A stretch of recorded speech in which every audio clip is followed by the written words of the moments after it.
How to delete drafts in YouTube Shorts. Hello everyone, I am Bishaka and welcome to our channel. Now let's get right into the tutorial. Firstly, go ahead and open YouTube on your device and make sure you are signed in.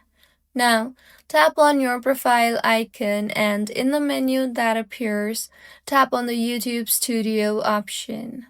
Now from the left side toolbar, tap on the content option and then select the shorts option. And now in the interface that you will be led to, you will be able to view all your drafts.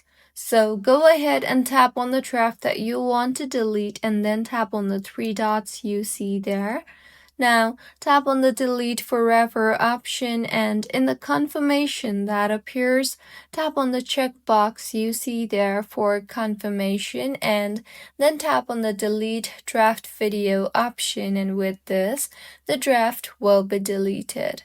So this is how you can delete drafts in YouTube Shorts. If you find this tutorial helpful, please like the video and do comment if you have any queries.